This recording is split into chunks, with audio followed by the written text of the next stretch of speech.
Really, I use this post to advertise my rings, but I also use it to give you good information. And, I'm basically geared towards military people or people who've been affiliated with the military. Because normally, those are going to be my customers. Or, you don't necessarily have to be affiliated with the military to have interest in what we talk about, but those who have been will probably be the first to be interested in these posts. But nevertheless, today we're going to talk about the purpose of the U.S. Army Special Forces. Everybody has heard of the Special Forces. They used to be called the Green Berets. And I think you hear that term sometimes, but that term was more prevalent during the Vietnam era. Now they're just called Special Forces, more or less. The Green Beret term is still out there, but you just don't hear it as much. The purpose of special forces, and well, what they are first, is they are very highly trained U.S. Army infantry troops. They're specialized troops, they're infantry troops, they're fighting troops. Infantry soldiers are ground soldiers that go in and conduct actions on the ground. And they are infantry troops, but they're not regular infantry troops because they are very specially trained and have special skills that enable them to accomplish missions that are not standard infantry missions. By this, what I mean is that the standard infantry soldier is trained to go out on the battlefield and to fight and maneuver against the enemy. And he's trained to be able to more or less kill the enemy. He's trained to be able to take ground and to hold ground. Well, special forces troops are not necessarily, their job is not necessarily themselves to kill the enemy. And they definitely don't have the mission of taking and holding ground. They're what's called a force multiplier. And they do many things, but the primary mission that they have is to go into a country and train the people who live there, just the regular civilian population who are not military. They train them to become soldiers and to fight. And the reason that they do this is it gives an advantage. Let's look at Vietnam. I think Vietnam was a good example of special forces use. What they did, they went into a lot of places and trained the villagers or what they call the indigenous people to be able to take up arms and to resist the Viet Cong. And normally, when they do this, they go to a people who have traditionally been oppressed by that invading force. And in doing this, you get a people who are more willing to fight. For example, in Iraq, they could go in and the Kurds, it's more easy for them to train the Kurdish population of Iraq because the Kurds are the most oppressed people there. But nevertheless, they're what's called a force multiplier. So what that means is that they make it a whole lot easier for the army who's fighting in that country because that army is getting unsolicited help from that civilian population now. So that makes them what is called a force multiplier. That means they increase the effectiveness of the regular fighting forces that's fighting in that country and make it easier for them to accomplish the mission that they want to accomplish. And they make a very big difference. The special forces, now they have some other missions, and we'll talk about those a little later. But their primary job is to advise and to train those indigenous people or the people that live there. They advise them and train them on how to use weapons. And I mean, they take people who are civilians, some who may have never held a weapon, and they're excellent teachers in that they can teach these people how to effectively use their weapons. And a lot of times they end up having crude weapons, very crude. They're experts on just about anything. You know, when they go to train these people, they don't necessarily have the most modern rifles and machine guns and tanks that the U.S. military have. They may just have little just rusty old muskets or something, but nevertheless, they'll go in there and they'll train them to be effective with what they have. A special forces troop has to be innovative.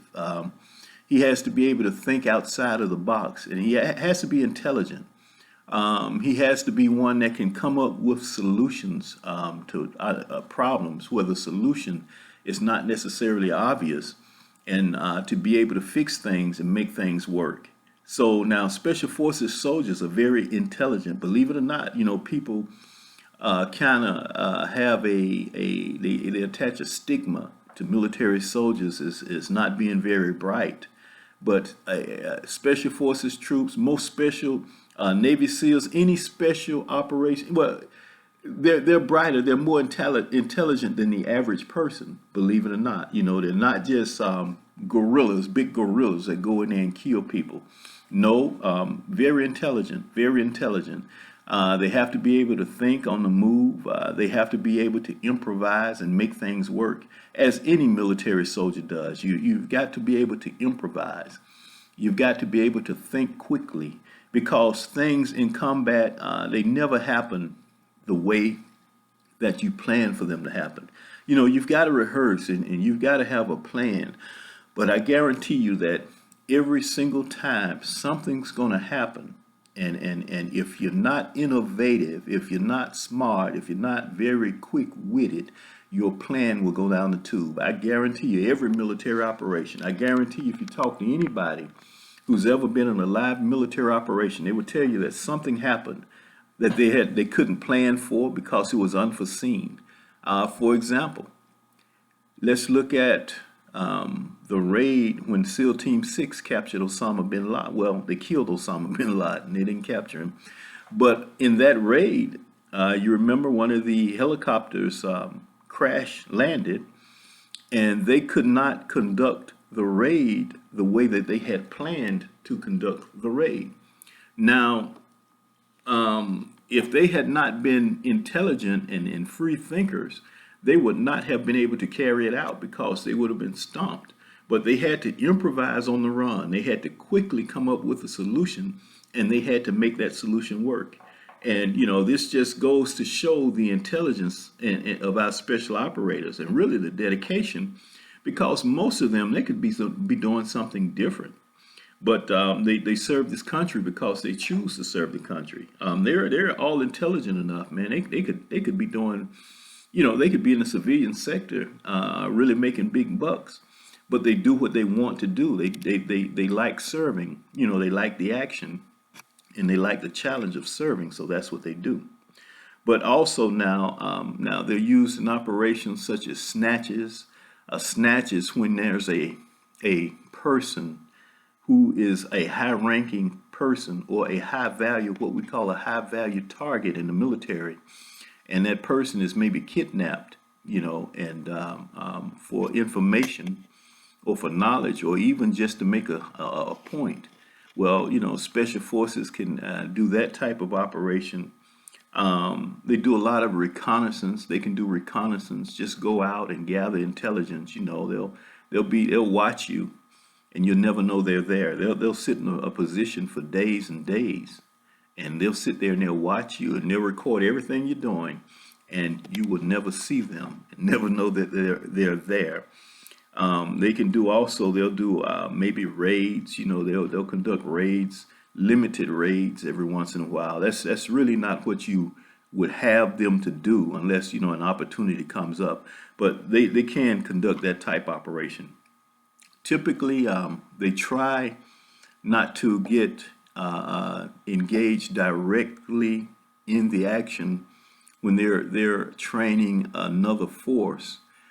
And the reason for that is that you can't supervise an action and be too involved in it at the same time.